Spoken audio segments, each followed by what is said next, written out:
नमस्कार, आप देख रहे हैं ए न्यूज लाइव चैनल और मैं हूं आपके साथ नीलम मालविया।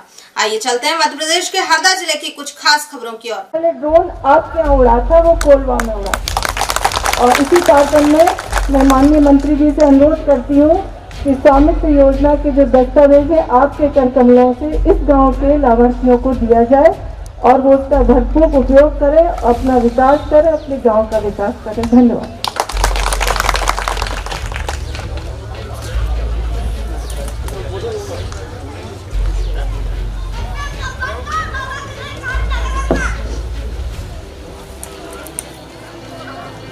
भाट परिटिया और मशन गांव में इसकी शुरुआत आप ही के कार्यक्रमों से की गई थी।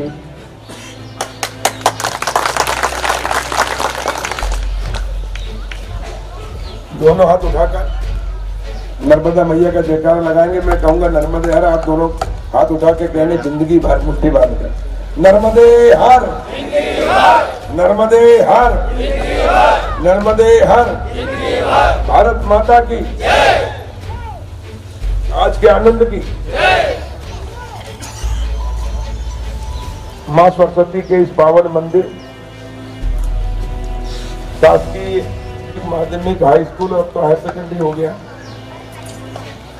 अबगांव कला के इस पवित्र प्रांगण में मां सरस्वती के चरणों में प्रणाम करता हूं, मातृ शक्ति के चरणों में प्रणाम करता हूं, बुजुर्गों के चरणों में प्रणाम करता हूं, युवा साथियों को नमस्कार और बच्चों को प्यार। आज का दिन आजाद भारत में गांव के लिए, गांव वालों के लिए, गरीब मजदूर किसान जो भी गांव में निवास करता है उसके लिए आजादी से कम नहीं है, दीपावली से कम नहीं है। सबसे बड़ा जीवन में उत्सव आजादी के बाद अगर गांव में मनाया जा रहा है तो वो आज है, क्योंकि आज के दिन हमारे यशस्वी प्रधानमंत्री नरेंद्र मोदी जी ने भारत के गांव को आजाद किया। भारत तो आजाद हो गया था 15 अगस्त 1947 को, लेकिन सही मायने में गांव वाले और गांव आज आजाद होना शुरू हुआ है। उसकी शुरुआत अबगांव कला, कोलवा और ये जो आज हमारे 11 गांव हैं उससे हुआ है।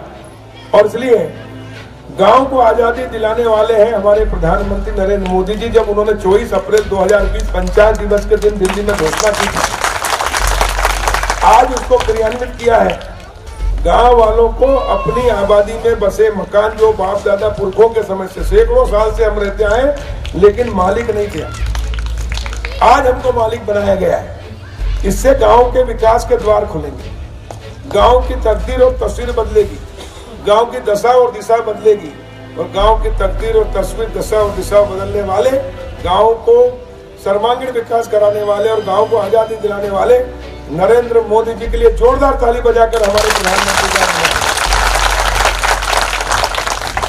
वाकई में आज का दिन मेरे लिए भी बहुत खुशी का दिन है। जीवन सार्थक हो गया ये मानते हैं, क्योंकि मैं भी गांव का रहने वाला हूं, किसान का बेटा हूं, और गांव में कितनी कठिनाइयों से गांव में रहे। अब तो बहुत सुविधा हो गई, शहर जैसे हो गए, और अब तेजी से हम शहर और गांव का अंतर खत्म कर देंगे। लोग शहर से अब गांव में आएंगे, अब गांव से शहर में मकान नहीं बनाएंगे, बल्कि गांव शहर से गांव में आएंगे। गांव पे हमको गर्व होगा, शहर और गांव का भेद खत्म होगा। और ऐसे प्रधानमंत्री स्वामित्व योजना का कानूनी दस्तावेज आज आपके हाथ में सौंपने का काम प्रधानमंत्री नरेंद्र मोदी जी ने आज दिल्ली से वीडियो कॉन्फ्रेंसिंग के माध्यम से किया। लेकिन मैं आज आपके बीच में गांव में अबगांव कला से ही हम शुरुआत कर रहे हैं हरदा जिले की प्रधानमंत्री स्वामित्व योजना की। इस योजना में उपस्थित, कार्यक्रम में उपस्थित सभी मातृशक्ति, बुजुर्ग, युवा साथी, बच्चे, पत्रकार, हमारे अधिकारी, कर्मचारी, और आज के इस कार्यक्रम की अध्यक्षता कर रहे भारतीय जनता पार्टी के सम्मानित जिला अध्यक्ष और सांसद प्रतिनिधि भाई अमर सिंह मीणा जी, जोरदार ताली बजाकर उनका सम्मान करें। हमारे ग्राम पंचायत की सरपंच आदरणीय बहन जी, हमारे नगर पालिका हरदा के यशस्वी अध्यक्ष भाई सुरेंद्र जैन जी, हमारे भारतीय जनता पार्टी के मंडल अध्यक्ष आदरणीय विजय पटेल जी, हमारे सभी वरिष्ठ जो पीछे बैठे हैं आशीर्वाददाता, जिन्होंने हमें गोदी में खिलाया है, वो सभी, उनका आशीर्वाद और सहयोग हमेशा रहा है। हमारे जिले के कलेक्टर जिनको आए अभी 2 माह हुए, लेकिन इन 2-3 माह के अंदर ही अच्छा कार्य किया है। हमारा जिला पीछे चल रहा था भिंडोरी से, लेकिन इन्होंने आते से जो मेहनत की उसके कारण नंबर 1 स्थान पे आ गया है।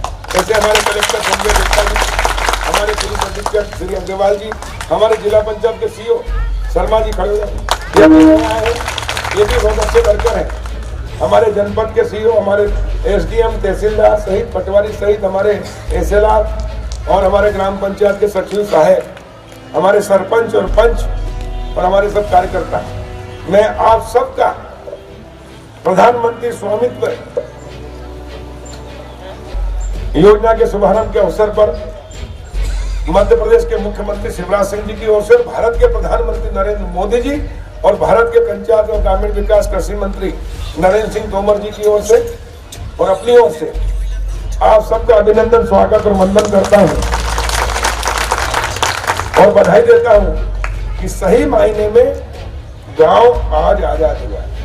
हमारे बाप दादा पुरखे मेहनत कर करके गांव को आज ये स्थिति में लाए हैं, लेकिन प्रधानमंत्री मोदी जी ने हमको मालिकाना हक दिया। आज के पहले अगर कोई एसडीएम, तहसीलदार, पुलिस लेके आ जाए और वहीं से शुरू कर दे पहले नंबर मकान किसी भी गांव में कि आपका मकान अतिक्रमण में है, हम इसको हटाएंगे, तोड़ेंगे, बुलडोजर लेके आ जाए, जेसीबी मशीन लेके आ जाए, वो तोड़ने लगे तो आप कहोगे कैसे, ये तो मेरा है। तो वो कहेंगे लाओ कागज बताओ, कोई रजिस्ट्री बताओ, कोई दस्तावेज बताओ कानूनी, पटवारी का, पंचायत का, तहसील का, किसी के पास है क्या? नहीं है। कोर्ट में जाओगे तो कोर्ट भी कहेगी कि आपको, बोले भले ही आप 50, 100 साल, 200 साल, 500 साल, 1000 साल से रह रहे हैं, पीढ़ी दर पीढ़ी, फिर भी मालिकाना हक नहीं था। और इसलिए मैंने कहा कि भारत आजाद हुआ 15 अगस्त 47 को, शहर में प्रॉपर्टी है तो उसकी वैल्यू है, उसके दस्तावेज है, उसके आधार पर बैंक से लोन मिल जाता है, कोर्ट में जमानत कराने में काम आ जाता है, उद्योग धंधे व्यवसाय के लिए जितने की प्रॉपर्टी उतना लोन मिल जाता है, सब्सिडी, अनुदान। और इसलिए शहर के मुट्ठी भर लोग जो हमारे जैसे ही थे, बल्कि हमसे कमजोर थे, वो आज करोड़पति, अरबपति बन गए। क्यों? क्योंकि बैंक से उनको ऋण मिला, सब्सिडी मिली, शासन ने अनुदान दिया। कई योजना में 50% सब्सिडी, 40% सब्सिडी है, और बैंक के ऋण और बैंक के पैसे से और सब्सिडी से वो आगे बढ़ते गए, व्यवसाय करते गए और मल्टीप्लाई होते गए, करोड़पति बन गए। और हम गांव वाले, चाहे वो मजदूर हो या किसान हो, चाहे 1 एकड़ वाला हो या 100 एकड़ वाला हो या 1000 एकड़ वाला, वो वहीं का वहीं है, बल्कि बैंकों के कर्जे में दबा हुआ।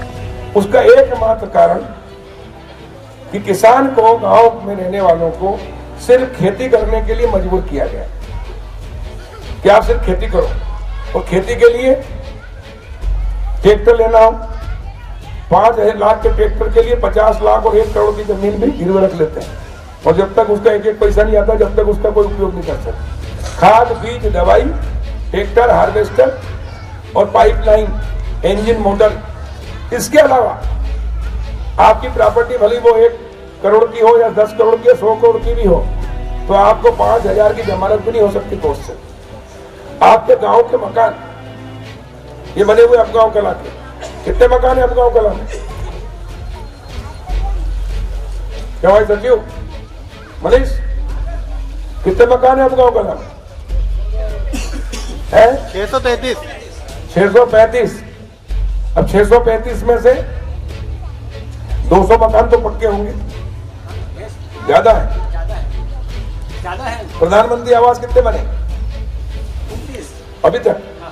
चलो, और बाकी अब रहे कितने हैं? 245 रहे, 29 बने। अब ये 245 को भी प्रधानमंत्री आवास तो मिलेगा ही, वो पहले भी मिलता, लेकिन जितने मकान है अगर इनकी वैल्यूएशन करें 1 नंबर मकान से लेकर पूरे वार्डों की, तो किसी का मकान प्लाट ही प्लाट 1 लाख का भी होगा, 2 लाख का भी होगा, 5 लाख का होगा, और मकान की कीमत भी 1 लाख से लेकर 50 लाख तक भी होगी, 1-1 करोड़ के भी होगी। और पूरे गांव की वैल्यू निकालोगे तो 100 करोड़ से ऊपर होगी, मिनिमम बता रहा हूं। लेकिन ये 100 करोड़ की प्रॉपर्टी थी, है और रहेगी, लेकिन इसकी वैल्यू बैंक की नजर में, सरकार की नजर में 0। यानी आपका कोई विवाद हो जाए, कोर्ट में जमानत लेना हो, तो आपके घर में खलिहान में कटहल का पेड़ हो तो वो 5,000 की जमानत ले सकता, कानूनी उसको अधिकार है। लेकिन आपका 5 करोड़ का मकान या पूरे गांव के मिलके के हम पूरे गांव की प्रॉपर्टी रखते, इसकी 5,000 की जमानत दे दो, कोर्ट को नहीं देगी, क्योंकि आपके पास दस्तावेज नहीं था। और ये हम सबको पता था, जितने देश के नेता हुए आज तक आजादी के बाद। महात्मा गांधी जी भी कहते थे असली भारत गांव में बसता है, गांव के विकास से देश का विकास होगा। गांव इस देश की आत्मा है। लेकिन जिन लोगों ने गांधी जी के नाम पर 50 साल राज किया, उन्होंने गांधी जी के विचार को अपनाया नहीं। अगर अपनाया होता तो जो मोदी जी ने आज शुरू किया है, ये नेहरू जी भी कर सकते थे, इंदिरा जी कर सकती थी, राजीव गांधी कर सकते थे, नरसिम्हा राव कर सकते थे, मनमोहन सिंह कर सकते थे, और कितने प्रधानमंत्री आए, किसी ने नहीं किया। अगर ये किया है गांव को आजाद और गांव के विकास के द्वार खोले तो प्रधानमंत्री नरेंद्र मोदी जी ने खोले। और मैं आपके आशीर्वाद से सौभाग्यशाली मानता हूं कि मैं गांव का रहने वाला हूं। जब अटल बिहारी वाजपेयी जी प्रधानमंत्री बने 98 में, तो उन्होंने वेयर हाउस बनाने की एक योजना की थी कि गांव में किसान अनाज पैदा करता है, सरकार खरीदती सड़ता है, इसलिए वेयर हाउस बनना चाहिए। और उसके ऊपर महिलाओं के लिए 35% सब्सिडी, पुरुष के लिए 30% सब्सिडी। यानी 1 लाख का कोई 1 करोड़ का कोई वेयर हाउस बन रहा है तो 30 लाख उस पर सब्सिडी देगी, अनुदान रहेगा, यानी उसको 30 लाख वापस हो जाएंगे। और महिला है तो 35 लाख। और ग्रामीण क्षेत्र में ही बनेगा, शहरी क्षेत्र में नहीं बनेगा, नगर पालिका, नगर पंचायत, नगर निगम। ताकि उनका उद्देश्य ये था कि ग्रामीण क्षेत्र बनेगा तो किसान बनाएंगे, गांव के लोग बनाएंगे। लेकिन एक भी गांव के व्यक्ति का नहीं बन पाया, सब शहर के लोगों ने बनाया, गांव में बनाया, जमीन ले ली किसान से। क्यों? क्योंकि 50 लाख का वेयर हाउस बनाना या 10 लाख का भी बनाना या 1 करोड़ का, 2 करोड़ का, 5 करोड़ का कोल्ड स्टोरेज और वेयर हाउस, सब्सिडी उस पर थी। लेकिन किसान गया, मैं भी गया था, और भी हमारे किसान कार्यकर्ता, तो बैंक वालों ने फाइल फेंक दी। बोले साहब हमारे गांव के मकान है, हम 10 भाइयों के मिलके, 10 लोगों को मिलके हमारे मकान की वैल्यू 2 करोड़ हो गई, आप 1 करोड़ लोन दे दो। बोले इसमें 1 रुपया भी नहीं मिल सकता। बोले क्यों? बोले आपके पास कोई कानूनी दस्तावेज नहीं है। अगर आपके पास कानूनी दस्तावेज होता तो कलेक्टर गाइडलाइन से आपके गांव की प्रॉपर्टी की वैल्यू क्या है, स्क्वायर फीट है, जैसे शहरों की रहती, मोहल्लों की रहती, अलग अलग जगह की, उसके आधार पर मिल जाता। मेरे पास जब मैं राजस्व मंत्री था, मेरा एक मित्र आया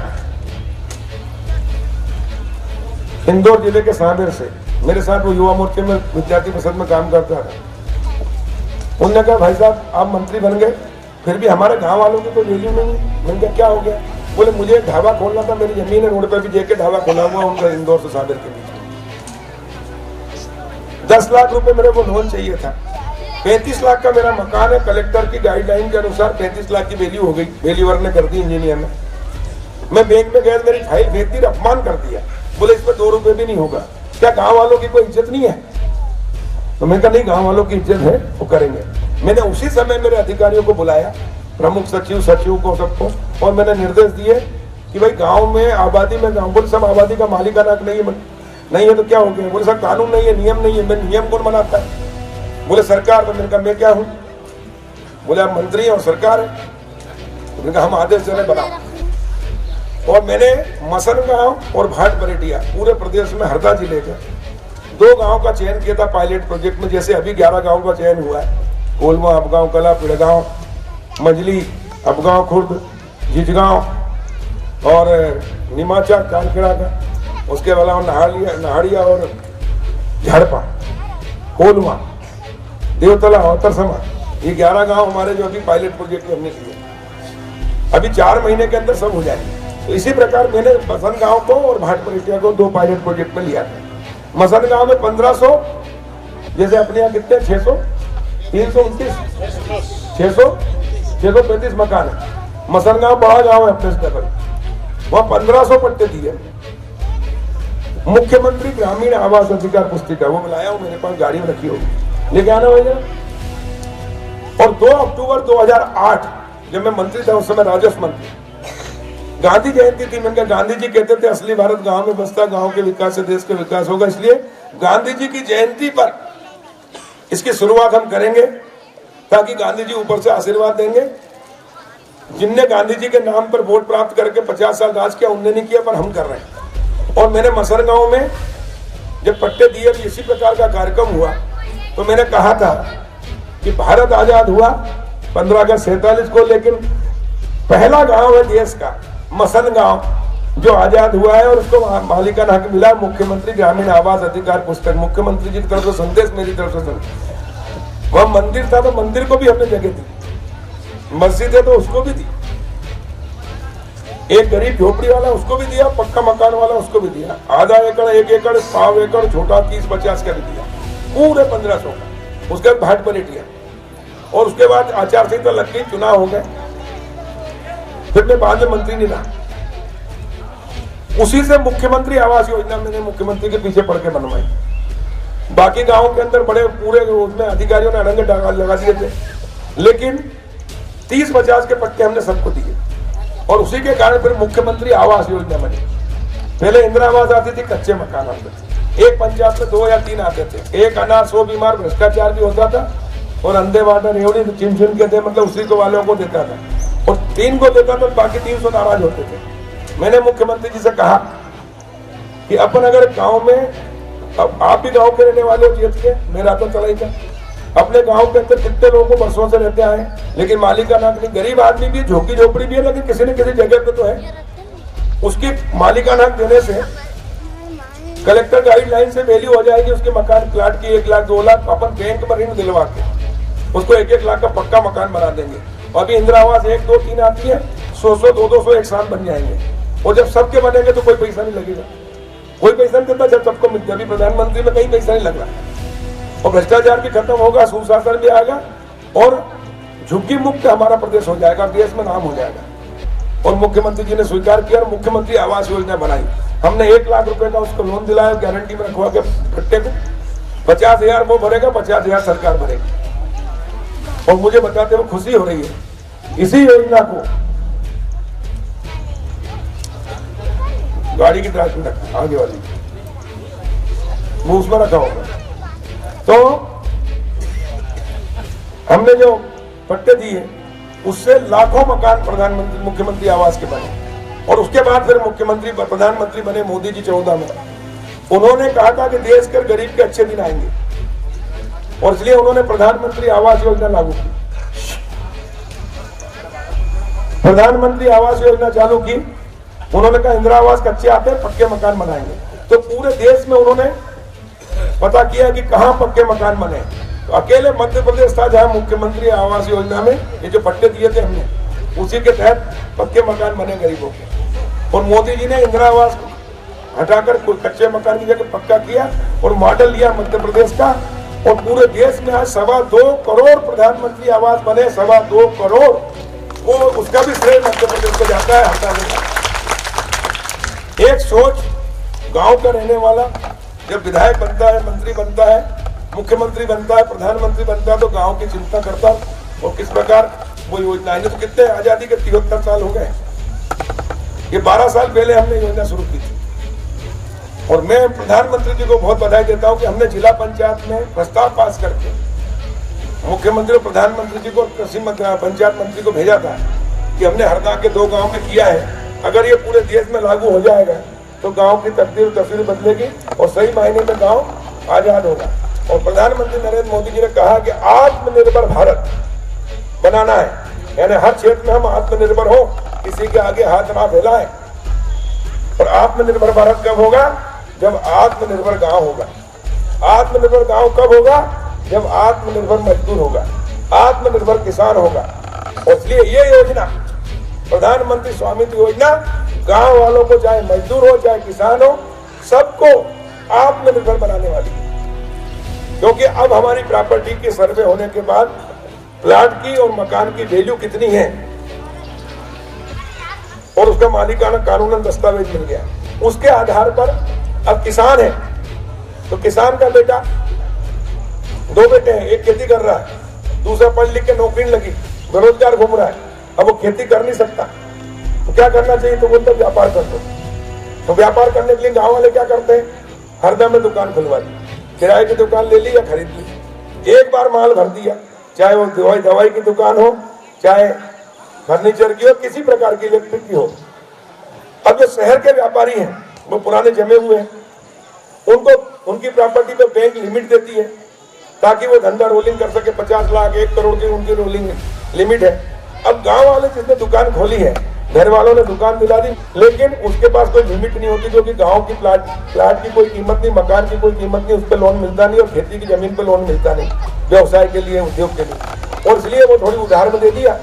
अब उधार चली गई, अपने अनुभव देखना, उधार जाने के बाद 1-2 साल के अंदर उसकी उधारी डूब गई, अब दुकान खाली पड़ी है।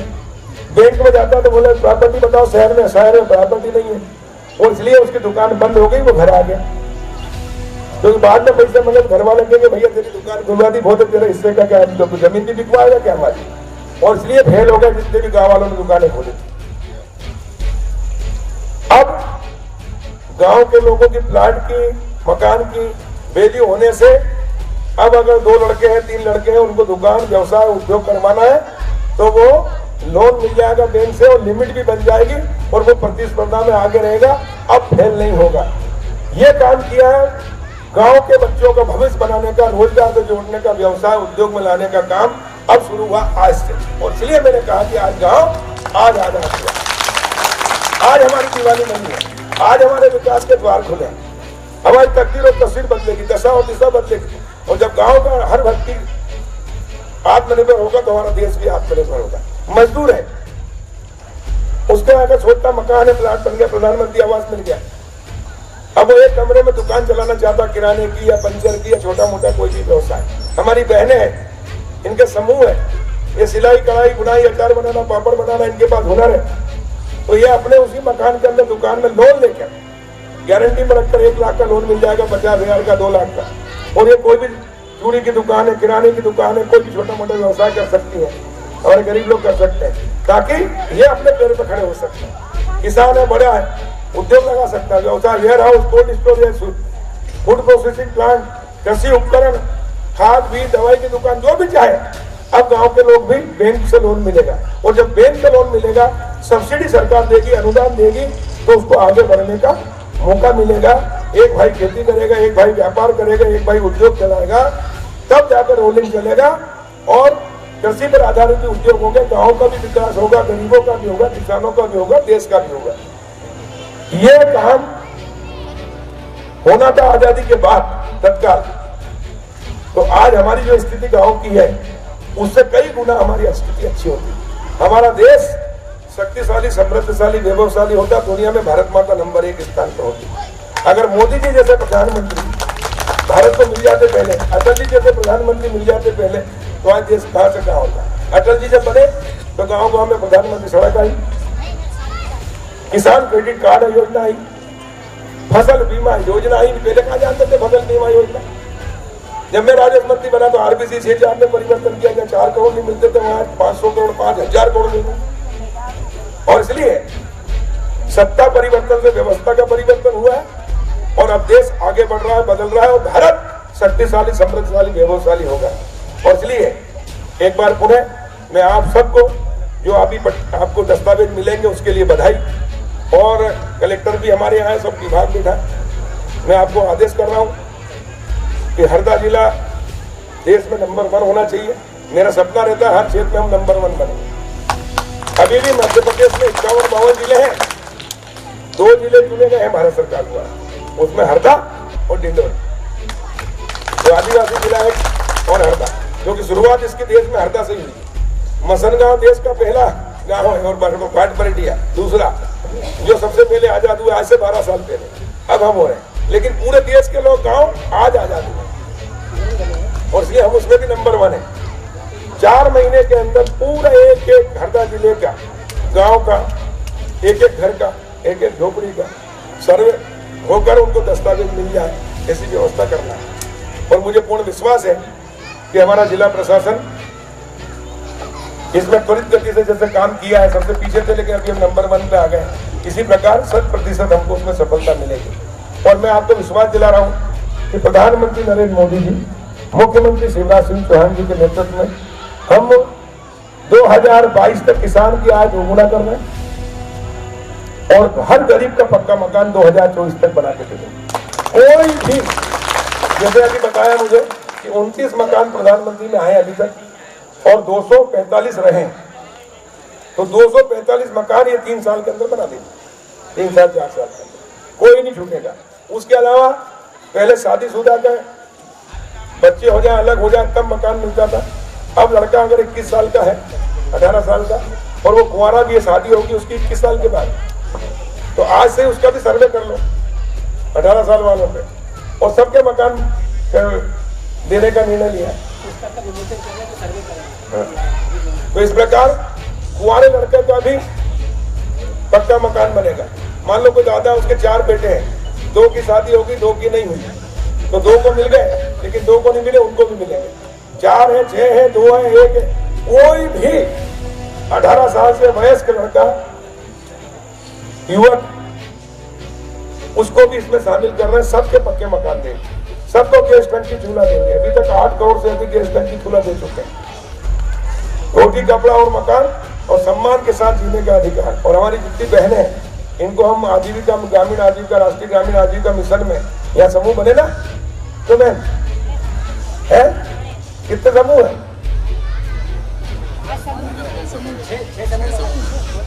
6 समूह कम है, क्योंकि यहाँ जनसंख्या ज्यादा है।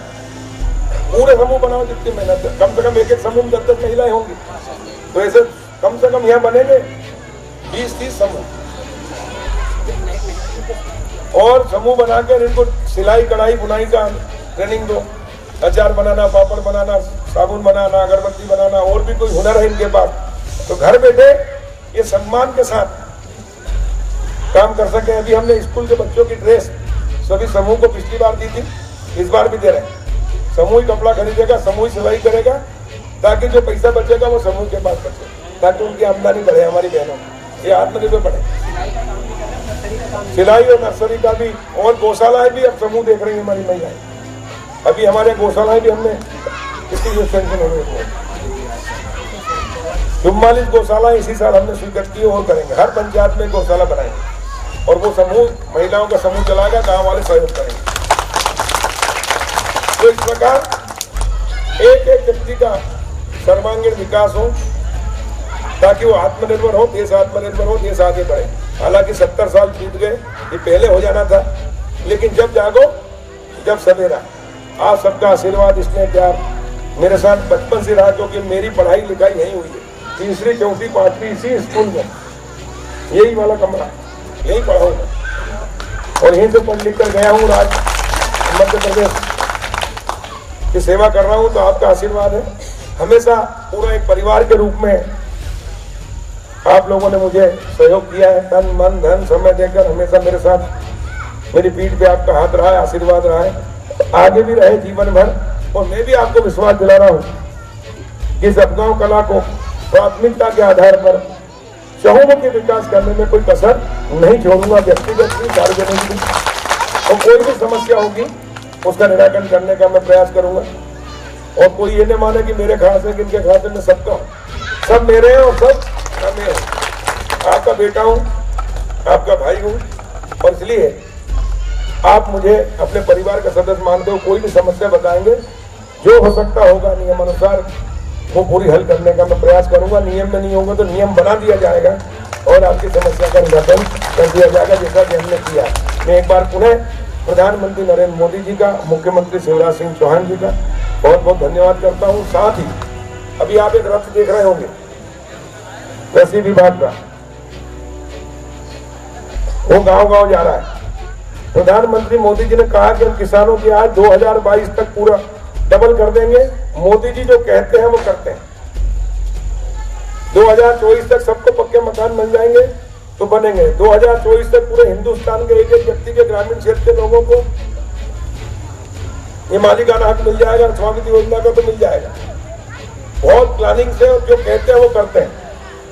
और इसलिए उन्होंने किसान की आय दोगुना करने के लिए मंडी एक्ट में और मॉडल एक्ट बनाया है, किसानों के उसमें एक नए संशोधन किए हैं, लेकिन कांग्रेस और विरोधी पार्टियां किसानों को भ्रमित कर रही है कि ये किसान विरोधी है एक, और आंदोलन करवा रही जबरदस्ती, जबकि किसी को पता ही नहीं कि क्या है। जैसे हाथी को, किसी निरंजन को बोलो कि हाथी कैसा है, तो अगर वो पूंछ पकड़ेगा तो बोलेगा अजगर जैसा है, सांप जैसा है। अगर वो पैर पकड़ेगा तो कहेगा खंबे जैसा है, सूंड पकड़ेगा तो कहेगा गणेश जी जैसा है, कान पकड़ेगा तो बोले सुपड़े जैसा है, उसको जैसा अनुभव होगा। तो इसी प्रकार इन्होंने गुमराह किया है। इन्होंने कहा कि मंडियां बंद हो जाएंगी, समर्थन मूल्य पे खरीदी बंद हो जाएगी, उद्योगपतियों के हाथ किसानों को गिरवे रख दिया है। ये सब भ्रम फैलाने का काम है। अभी तक किसानों को मेहनत करते हैं, किसान खरीफ और रबी की फसल होती है, ये आपकी गर्मी की मूंग होती है। जब किसान की खरीफ की फसल आती है, अभी तो सोयाबीन बर्बाद हो गई पूरी, लेकिन जब फसल आती है तो एक साथ मंडी में ले जाता है। और हम सब किसान हैं, मंडी में जब माल अधिक होता है तो व्यापारी बोली नहीं लगाता, ओले मोले भाव पे लेता है। 10-10 दिन तक, 8-8 दिन तक मंडी में माल पड़ा रहता है, बोली लगाने वाला नहीं होता, तुलते नहीं है। और जब किसान के पास से व्यापारियों के पास चल जाता है गोडाउनों में, और तब भाव बढ़ जाता है। अभी मूंग 4,000 5,000 था, अब 8,000 से ऊपर हो गया, 8,500 हो गया, 9,000 हो जाएगा। अब किसान के अगर घर में रख लेते तो अच्छा था, पर किसान के साथ दिक्कत ये थी कि उसको खाद वाला, बीज वाला, दवाई वालों की उधारी बैंक वालों को देना है, और इसलिए माल रखता नहीं, बेचता है, और इसलिए डूबता था। घाटे की खेती सोना था खेती। मोदी जी ने कहा किसान की आय दोगुना करना है, तो मंडियां रहेगी, समर्थन मूल्य खरीदी होगी। लेकिन अब नया एक्ट में ये कर दिया है, अभी तक व्यापारी सिर्फ मंडी के अंदर ही माल खरीद सकता है, मंडी के बाहर नहीं। अगर खरीदता तो उसमें जुर्माना होता था, 10 गुना पेनाल्टी लगती थी। लेकिन मोदी जी ने अब टैक्स फ्री कर दिया, कोई टैक्स नहीं लगेगा। किसान के खेत से, खलिहान से, घर से भी कोई व्यापारी अच्छा रेट देता है, और किसान को लगता है कि भाई ये मंडी से और समर्थन मूल्य से भी ऊपर है, और घर बैठे ले रहा है, तो मेरा ट्रांसपोर्टिंग का खर्चा बचेगा, मेरा डीजल बचेगा, मेरा समय बचेगा, और घर से माल ले जा रहा है। अगर 1975 समर्थन मूल्य गेहूं का, और घर में अगर 2100 मिल रहा है, 2000 मिल रहा है, तो क्या बुरा? जबरदस्ती तो है नहीं कि भैया पैसे दे, पहले मेरे खाते में पैसे आ जाएगा, उसके बाद में माल ले जा। उधार देना नहीं है, और इसलिए किसान के फायदे ही है। पर यह चीज भी बताते हैं विरोधी। दूसरा, कॉन्ट्रैक्ट खेती। अभी हमारे अमर सिंह पटेल बैठे, ये मिर्ची लगाते हैं, टमाटर लगाते हैं। शुरू में मिर्ची के भाव 25-30 रुपए भी रहते हैं, 40 भी रहते हैं। बाद में जब सीजन आता है तो मिर्ची अच्छी आती है, और टमाटर तो 2 रुपए, 4 रुपए, 5 रुपए किलो बिकती है। और लागत लग जाती है, उसमें बहुत खर्चा घाटा होता है, वो कर्ज में आ जाते हैं। लेकिन अगर ये कॉन्ट्रैक्ट खेती हो गई, इनको वो कंपनी वालों ने या व्यापारी ने कहा कि अमर सिंह जी आप मिर्ची लगाओ, हम बीज दे रहे हैं, आपकी मिर्ची हम 30 रुपए किलो खरीदेंगे शुरू से आखिर तक। बाजार में भले वो 2 रुपए बिके, 4 रुपए, 10 रुपए, 20 रुपए, 30 रुपए, हम आपसे शुरू से आखिर तक 30 रुपए लेंगे। और इनको लगता है कि अगर अपना खर्चा मिला के 15 रुपए आ रहा है, 15 रुपए किलो बच रही है, तो अपने 1 एकड़ में 2 लाख, 3 लाख, 1.5 लाख, 1 लाख बच जाएगा। पर अगर ये मेरे से एग्रीमेंट करते हैं तो इसमें क्या बुराई है? उसमें भी एक शर्त रखी है मोदी जी ने कि अगर 30 रुपए के अंदर है तो शर्त का पालन करना पड़ेगा अनिवार्य व्यापारी को। पर अगर 30 से 35, 40, 50, 60, 80 हो गई तो किसान उससे वापस आ सकता बाहर, और बाहर बाजार में बेच सकता। व्यापारी ये नहीं कह सकता नहीं अब तुम 30 में दो। तो ये तो किसान के हित में, किसान के विरोध में। बता, जोर से बोलो, जोर से बोलो भाई। 30 के अंदर 2 रुपए, 4 रुपए, और सीजन जब आता, जब माल भाव गिरते ही है, और किसान हमेशा टूटता, फिर इसलिए किसान खेती घाटे का धंधा है। मैंने अभी एपीडा जब ये चल रहा था लॉकडाउन, तो मेरे ऑफिस से मैंने टीवी के माध्यम से वेबिनार किया था, यानी वीडियो कॉन्फ्रेंसिंग से देश के बड़े बड़े उद्योगपतियों से, जो लाखों टन माल, टमाटर, आलू, प्याज, मिर्ची, लहसुन, ये सब बाहर भेजते हैं। मैंने उनसे पूछा, एपीडा के माध्यम से की थी मैंने, दिल्ली, बम्बई, कलकत्ता के। मैंने कहा ये बताओ कि आप टमाटर क्या भाव ले रहे हो, मिर्ची क्या भाव ले रहे हो, प्याज क्या भाव ले रहे हैं? उन्होंने कहा पटेल साहब 40 रुपए किलो हम टमाटर ले रहे हैं, और 2 रुपए किलो प्याज, 30 रुपए किलो प्याज ले रहे हैं। उसी समय मैंने अमर सिंह को फोन लगाया। मैंने कहा अमर सिंह, तूने टमाटर लगाया, जरा इंदौर में बेचना क्या भाव में, बोले भैया 4 रुपए किलो टमाटर बिक रहा है, प्याज 2 रुपए किलो बिक रहा था। यानी किसान से 4 रुपए और 2 रुपए किलो व्यापारी लेता है, उसको ग्रेडिंग करता है, छटनी करता है, अच्छे वाले के टमाटर अलग, एक ग्रेड का माल वो निर्यात करता है, तो 4 रुपए वाला 40 में बेचता है, 2 रुपए वाला 30 में बेचता है, 10 गुना प्रॉफिट कमाता है। और जो मेहनत करता है, खाद बीज दवाई डालता है, ठंड गर्मी सांप बिच्छू गोरा और करंट का खतरा उसको किसान को रहता है, पैसा अपने पास से लगाता है, उसको 2 रुपए और 4 रुपए मिलते हैं, और इसलिए किसान कर्ज में रहता है। मोदी जी ने कहा किसान कर्ज में नहीं रहेगा, मजबूर नहीं रहेगा, मजबूत बनाना है, और इसलिए उन्होंने इस प्रकार के कानून में संशोधन किए हैं जो किसानों के हित में। अब अगर कॉन्ट्रैक्ट की खेती होती अमर सिंह की तो 30 रुपए किलो होता, तो 1 एकड़ में कितनी मिलती होती है? 400 कुंटल, और 30 के हिसाब से मिलती तो 4 3 12 लाख की होती। खर्चा आता मान लो 1 लाख 2 लाख 10 लाख में, उदाहरण दे रहा हूँ, लेकिन घाटे की होगी, इस पर घाटा हुआ 1 करोड़ के आसपास का घाटा हो गया, 1 करोड़ ज्यादा मिलते वो कम हो गया। इस घाटे को बचाने के लिए मोदी जी ने करा है कि मिनिमम रेट फिक्स हो जाए, उसके ऊपर है तो किसान स्वतंत्र है, अपनी मर्जी से बाजार में बेचेगा, व्यापारी रोक नहीं सकता, रोकेगा हम बेटे सरकार उसके खिलाफ कार्रवाई करते हैं। तो इस प्रकार के कानून बनाए जिससे किसान की आय 2 गुना 3 गुना 4 गुना 5 गुना 10 गुना हो। और ये जो बिचौली है 1 के 10 करते थे, वो बिचौली हटे। अब किसान के लिए हम गांव-गांव में एफपीओ बनाएंगे, यानी किसान उत्पादक समूह। ये अब गांव कला है, 625 मकान है, 400 किसान तो होंगे, 400 किसान इकट्ठे होकर एक समूह बन गया, रजिस्ट्रेशन करा लिया, इनको खाद बीज दवाई इकट्ठा खरीद के लाओ एफपीओ खुद, तो बाजार से आपको 10 15 20% सस्ता मिलेगा, अच्छा मिलेगा। और जितना माल इकट्ठा हुआ पैदा हुआ, मंडी में जाने की जरूरत नहीं, अपना ग्रेडिंग करो, अपना वेयर हाउस बनाओ। ये जो मालिकाना हक मिला इससे अब गाँव की वैल्यू हो जाएगी 100 करोड़, तो आप 5 करोड़ का कोल्ड स्टोरेज बनाओ, उसमें आलू रखो, लहसुन रखो, जो भी टमाटर मिर्ची रखना वो रखो, 2.5 करोड़ की उसमें सब्सिडी रहेगी, और पूरे गांव का इकट्ठा माल रखोगे, भरा रहेगा, तो उसमें आमदनी होगी। हमारे जो लड़के हैं वो उसमें रोजगार से लगेंगे, नौकरियां लगेंगी, और किसान को आज ज्यादा होगी। और जब भाव अच्छा आएगा 75% बैंक ऋण दे देगी, तो खाद बीज दवाई का पैसा अपन पेमेंट कर देंगे। और जब रेट अच्छे आएंगे, जैसे 4000 आता है, 8000 आ गया मूंग का, अगर वेयर हाउस होता है हमारा मूंग रखा रहता तो आज हमको कितने मिलते, डबल रेट मिलता ना, और फिर बेचते हैं, और जो प्रॉफिट होगा वो गाँव में आपस में बांट लेते, जितनी खेती है जितना अनाज। तो इस प्रकार किसान खुद खेती भी करेगा, किसान का लाइसेंस होकर व्यापार भी करेगा, वो ग्रेडिंग भी करेगा, वो वेयर हाउस भी रहेगा, उसका कोल्ड स्टोरेज भी रहेगा, उसके कृषि उपकरण की फैक्ट्री भी होगी, उसकी फूड प्रोसेसिंग प्लांट का भी होगा। आलू 4 रुपए किलो में लेते हैं, और वही आलू की चिप्स जो बच्चों के लिए हम बाजार में जाते तो 200 रुपए किलो में लाते हैं।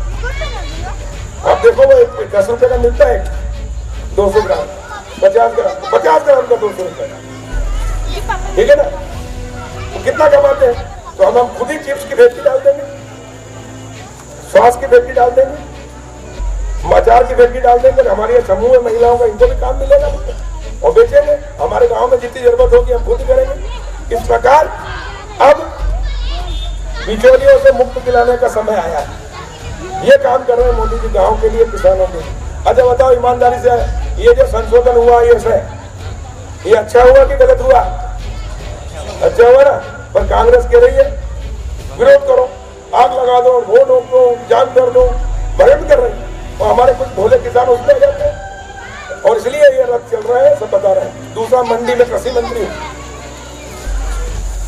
मैं मंत्री बना 21 अप्रैल को, शपथ ली मैंने, राज्यपाल महोदय ने शपथ दिलाई, मुख्यमंत्री जी ने मुझे 22 अप्रैल को कृषि मंत्री का दायित्व दिया, और मैं 23 अप्रैल को या 24 अप्रैल को मंत्रालय गया, ऑफिस मिला मुझे, मैंने अधिकारियों को बुलाया, और पहला आदेश क्या दिया, मैंने कहा कितनी मंडियां मध्य प्रदेश में? बोले 269।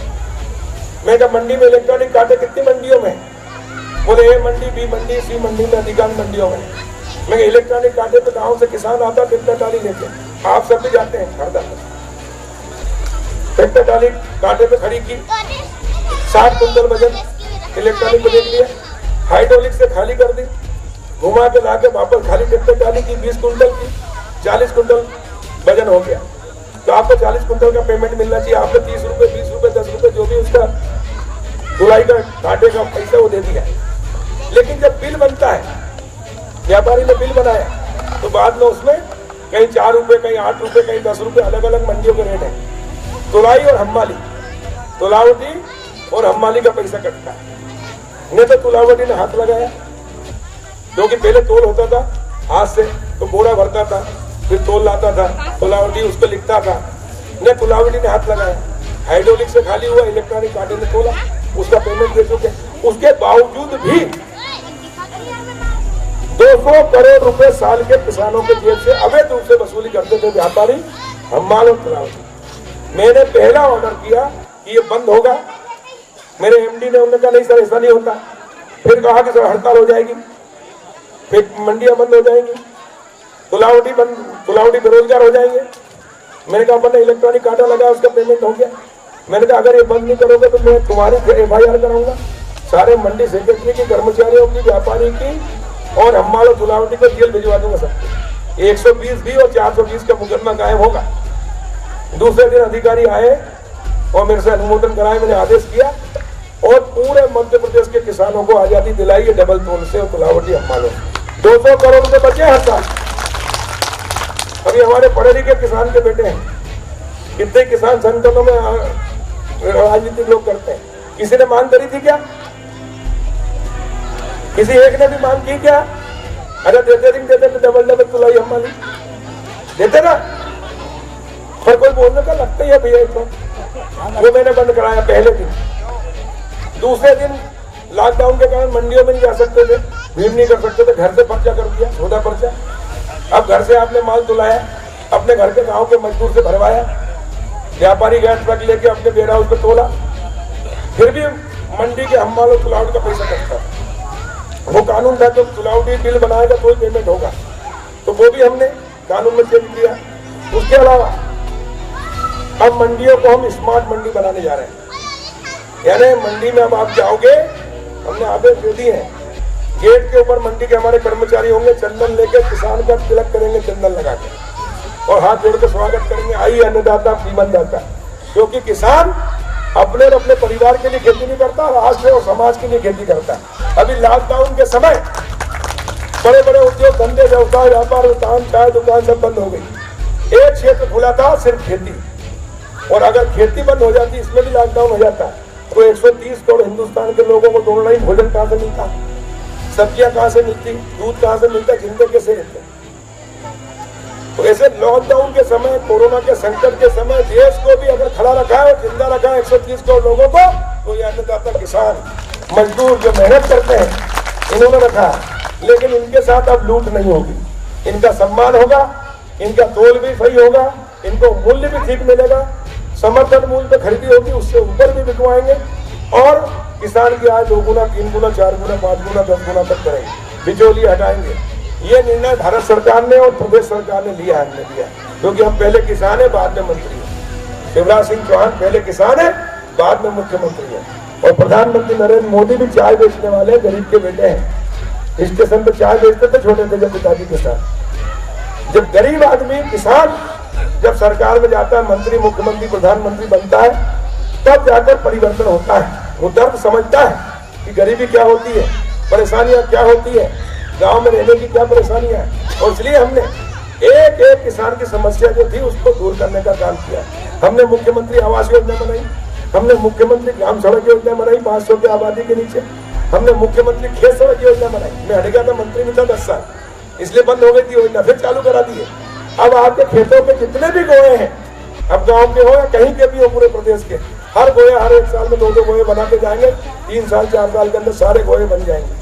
खेत तक किसान गाड़ी मोटरसाइकिल लेके काम लेके जा सकता है, डामर की सड़कें बनाएंगे। महिलाओं को भी खेत में जाने में दिक्कत नहीं जाए। जितने खेत के गोए 10 कड़ी 20 कड़ी के हैं, 80 कड़ी के हैं, 40 कड़ी 80 कड़ी के, लेकिन अब 10 कड़ी के भी नहीं बचे।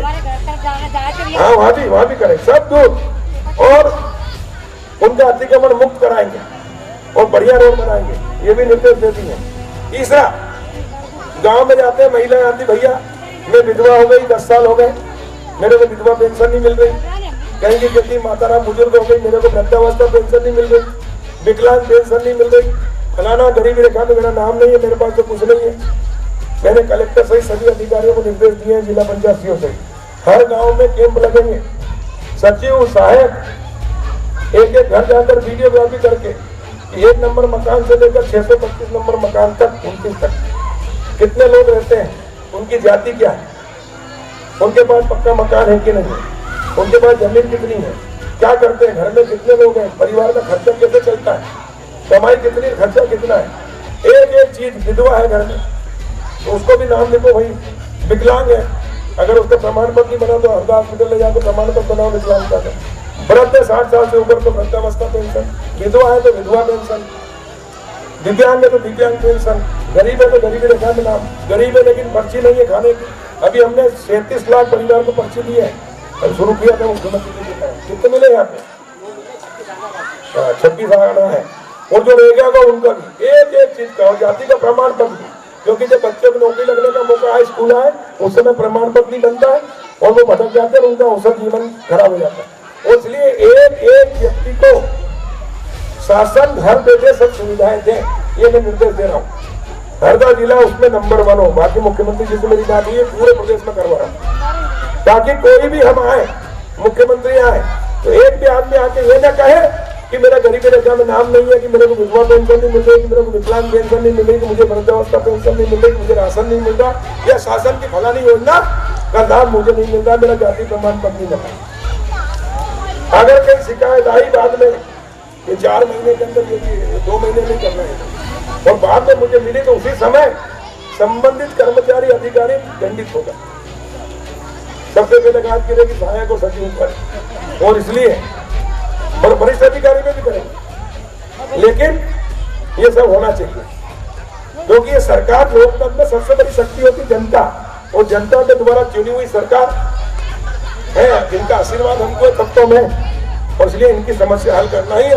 इसलिए मंत्री और मुख्यमंत्री है, कोई सत्ता का भोग करने के लिए नहीं है, जनता की समस्या का निराकरण करना और समाज और देश को शक्तिशाली समृद्धशाली बनाना और इनको आत्मनिर्भर बनाना, ये हमारा काम है। और इसमें कहीं भी एक पैसा नहीं लगना चाहिए। पारदर्शिता के साथ, ईमानदारी के साथ सेवा करो, क्योंकि ये पूरा हमारा, जैसे हम अपने परिवार के लिए करते हैं तो ये भी हमारा परिवार है। पूरा मध्य प्रदेश और पूरा देश हमारा परिवार है, और गरीब व्यक्ति हमारे लिए सबसे पहले गले का टुकड़ा है, उसकी समस्या हल करना।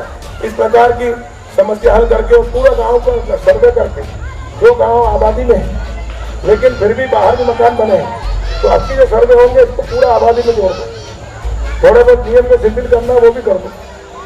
अभी बाढ़ आई थी जोगा में, उड़ाल में, घर के घर बह गए, कुछ नहीं बचा, एक जोड़ी कपड़े। हमने उनकी सहायता भी की, कपड़े से लेकर चप्पल जूते से लेकर भोजन पानी से लेकर हर चीज, और कलेक्टर को निर्देश किया कि इनको ऊंची जगह वनभूमि, बोले वनभूमि ये नियम नहीं है, नियम सफल, और उनको पट्टे दो वहाँ बसाओ। हमने बसाने का काम शुरू किया ताकि हमेशा के लिए वो समस्या है।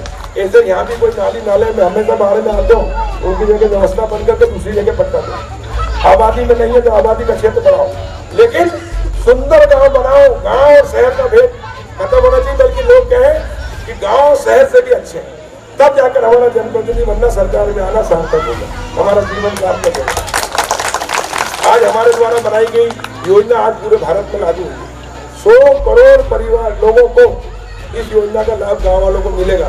कितनी खुशी है मुझे आज दिवाली उत्सव, और इसलिए जितनी माताएं बहनें हैं यहाँ से जब घर जाए, दीपक लगाए हर घर में। हरगांव कला का कोई ऐसा घर नहीं होना चाहिए, कोई झोपड़ी नहीं होना चाहिए जहाँ पर दीपक न लगा। आज दिवाली है, आज आजादी मिली है, आज से हमारे अंधकार से प्रकाश की ओर आ रहे हैं, और इसलिए दीपक लगाए, लक्ष्मी जी की पूजा करें। अब आप खुशहाल और समृद्धशाली होने वाले, आत्मनिर्भर बनने वाले। और बेटियां रंगोली बनाएं अपने घर के सामने, और वीडियो बनाकर मोदी जी को, शिवराज जी को और मुझे वो व्हाट्सएप करें और बधाई दें, ताकि जो अच्छा काम करता है उसकी पीठ थपथपाओगे तो उसको और आगे अच्छा काम करने का उत्साह बढ़ता है। अच्छे काम करने वालों को हमेशा पीठ थपथपाओ, प्रोत्साहित करो, गलत काम करने वालों को दंडित करो, उसका तिरस्कार करो, तब जाके व्यवस्था सुधरेगी। एक बार पुनः आप सबके उज्जवल भविष्य के साथ गांव में अंधेरे से प्रकाश की ओर आए हैं, सब मालिक बने हैं, और अब गांव के विकास के द्वार खुले हैं। तस्वीर दशा और दिशा बदलेगी। इसलिए मोदी जी को एक बार पुनः बहुत बहुत बधाई, आप सबको बधाई, धन्यवाद। माननीय मंत्री जी के मार्गदर्शन उद्बोधन के पश्चात मैं स्वामित्व योजना के अंतर्गत प्रतीकात्मक 11 लोगों को आबादी के भू अधिकार पत्र वितरण करने हेतु आमंत्रित कर रहा हूँ। उमेश पिता जनकलाल बिश्नोई जी को ताली बजा दो बिटिया के लिए। उमेश पिता जनकलाल बिश्नोई आए और अपना भू अधिकार पत्र प्राप्त करने का कष्ट करें। कारूराम पिता हिंसा जाट माननीय मंत्री जी से भू अधिकार पत्र लेने का कष्ट करें। वीरेंद्र नर्दा प्रसाद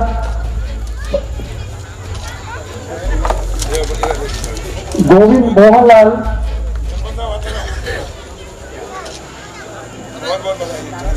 लक्ष्मी चंद मयाराम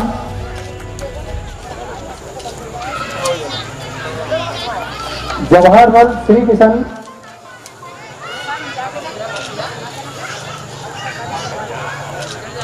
कैलाश कन्हैयालाल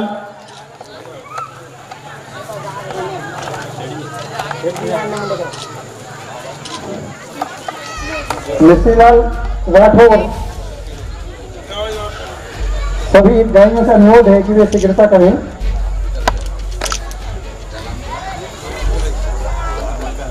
रमेश खेराज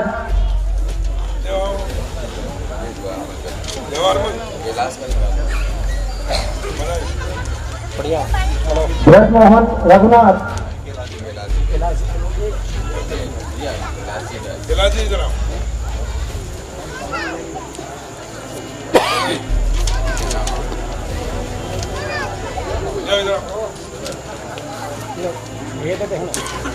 देख लेना, कोई जरूरत हो तो बदल लेना। ब्रजमोहन रघुनाथ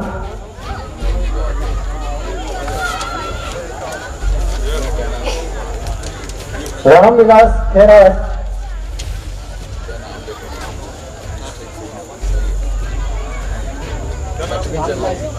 रामविलास जी, रामविलास खेराज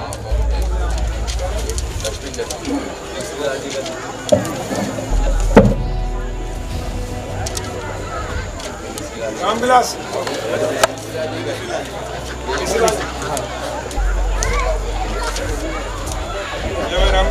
स्वामित्व योजना में भू अधिकार पत्र वितरण के पश्चात संबल योजना अंतर्गत मुखिया की मृत्यु के उपरांत आश्रितों को 2 लाख रुपए की अनुग्रह राशि प्रदान करने हेतु मैं आमंत्रित कर रहा हूँ।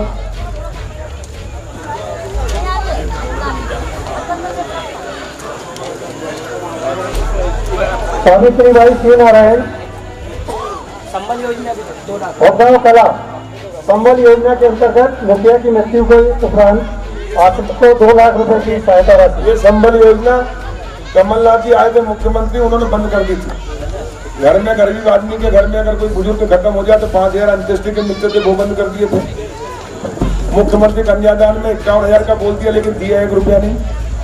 और ये अगर गरीब आदमी मजदूरी करता है, बीमारी से आकस्मिक मृत्यु हो जाए तो 2 लाख देते थे, दुर्घटना मृत्यु तो 4 लाख शिवराज जी ने शुरू किया था संबल योजना, उसको भी बंद कर दी थी। ये वो वापस पुनः चालू की है।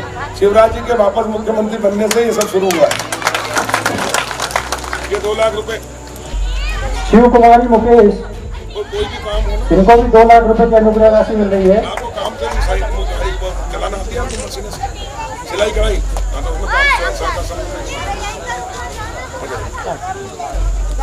क्या हो गया सर? बुखार से हो कितने भाई को?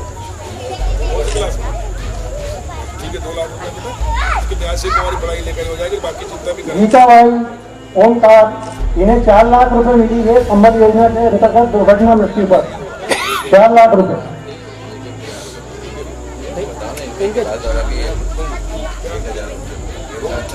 ये एक और 4 लाख वाला भैया आ गया, ये 4 लाख का भैया साइड हो जाओ।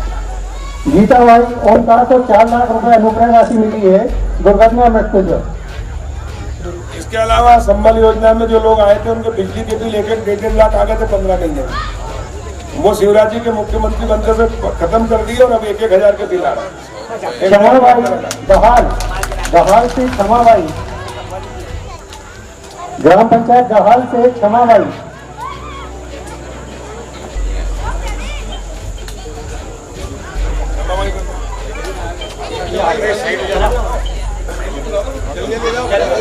खेड़ा से अनीताबाई,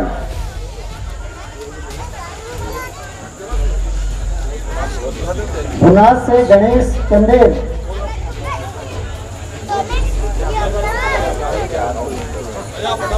धनगांव से अंसुईयाबाई, बागरूल से देवकलाबाई,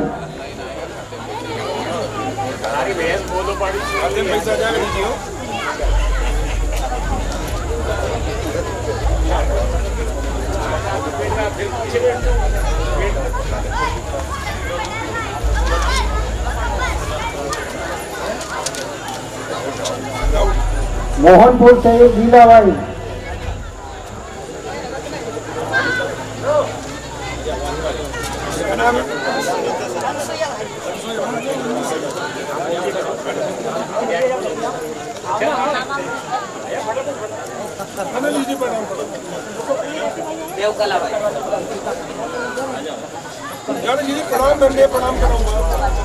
दहाल से सत्यनारायण, दहाल से सत्यनारायण,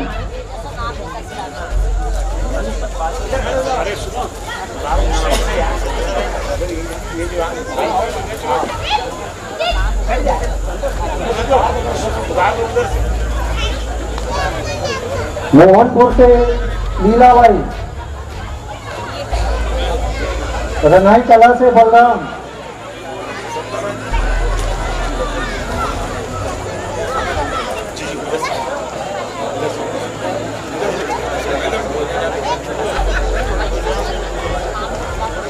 रनाई कला से रामभाई, रनाई कला से रामभाई,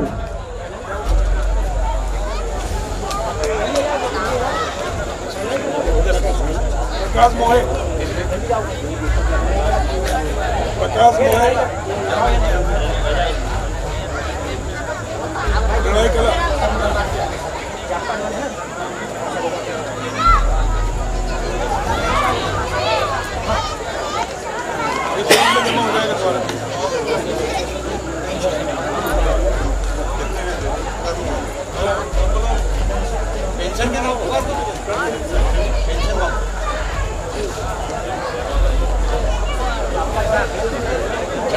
पेंशन पेंशन वाले छे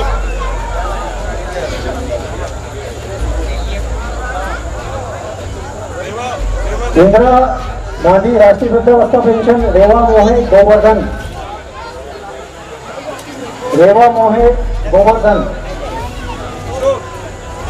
इनको 600 रुपये प्रति माह पेंशन प्राप्त होगी। किशोर हरिमल,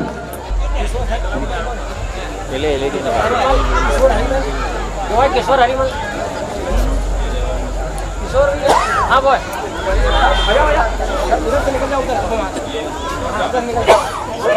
कल्याणी पेंशन में रामवती बाई श्यामलाल, धापूबाई सवाराम, सुनीता ओम प्रकाश,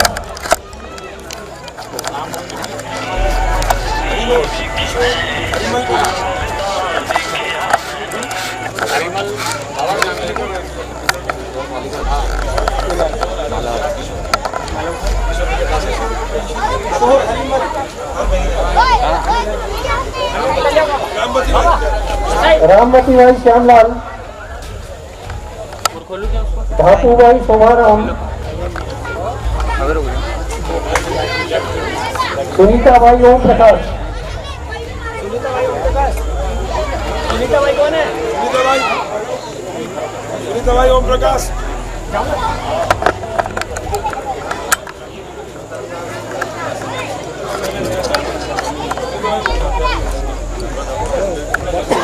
जॉब कार्ड वितरण में दिलीप पिता शिवराम नवीन जॉब कार्ड बनेंगे।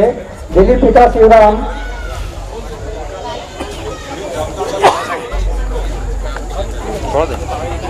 जगदीश पिता हजारी, दिनेश पिता रामाधार,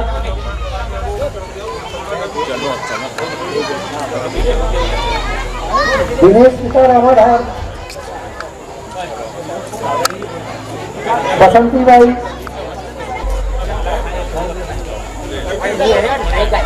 सुंदरलाल विश्राम,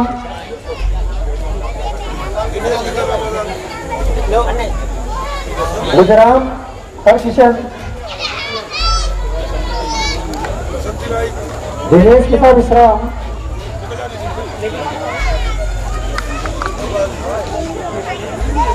ओम प्रकाश पिता बद्री, ओम प्रकाश बद्री, जगदीश पिता कोदर, जगदीश पिता कोदर,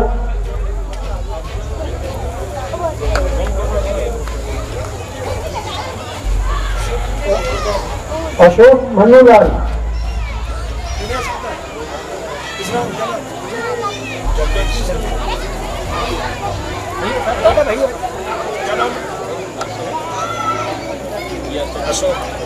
अशोक एक जाप का दौर बजे तो पकड़ के रखना मोनोपोड को यार। 1 मिनट पकड़ के रखना।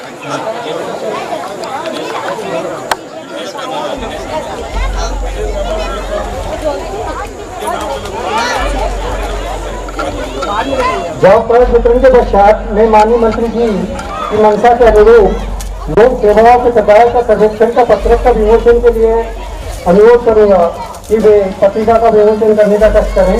माननीय मंत्री जी।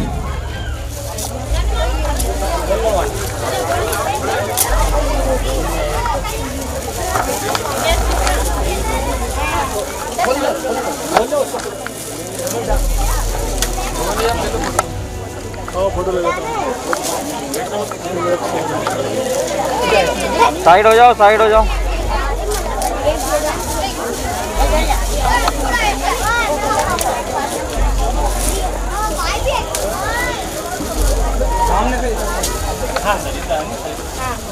ललिता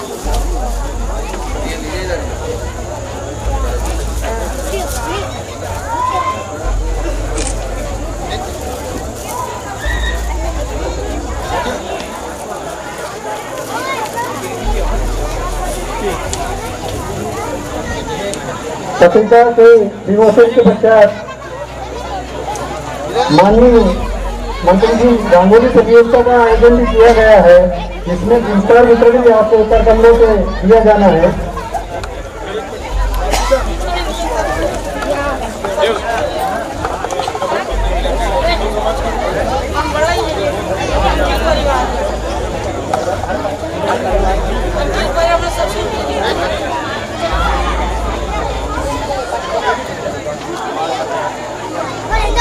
कार्यक्रम के अंत में आभार प्रदर्शन करने हेतु मैं आमंत्रित कर रहा हूँ।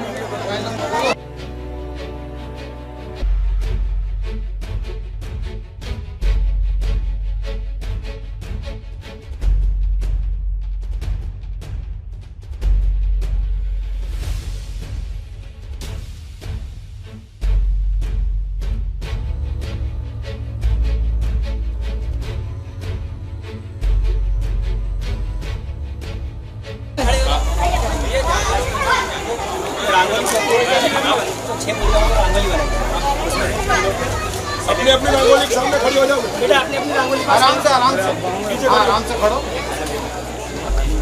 एक हिम्मत लाओ के अंदर नहीं, बाहर के अंदर।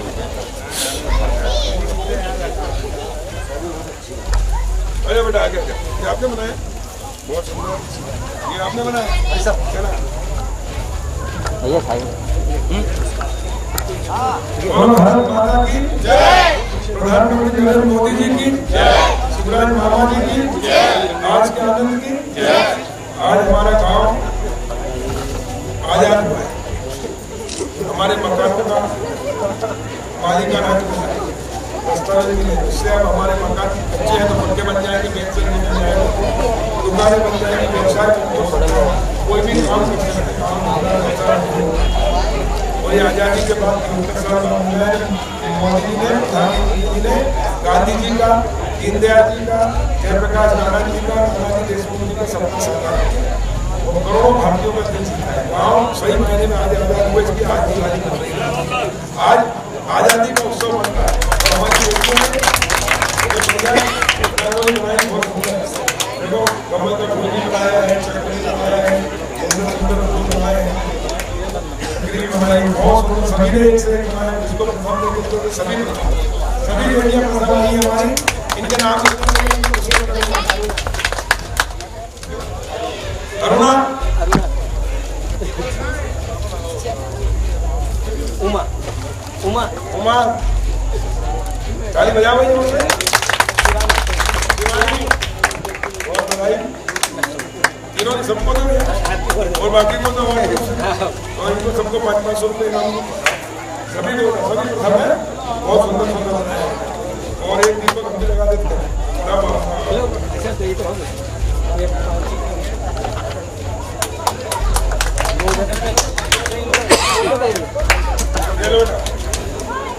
एक और कौन ठीक है, तीनों जो रहेंगे उनको सब बराबर, सबका साथ, सबका विकास, सबका विश्वास,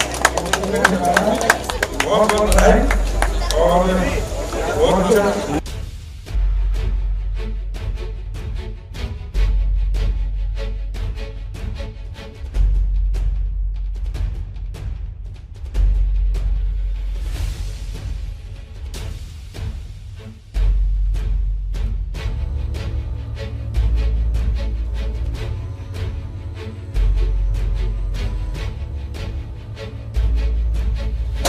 आप भी बैठ रहे क्यों? सब बैठ जाओ आप।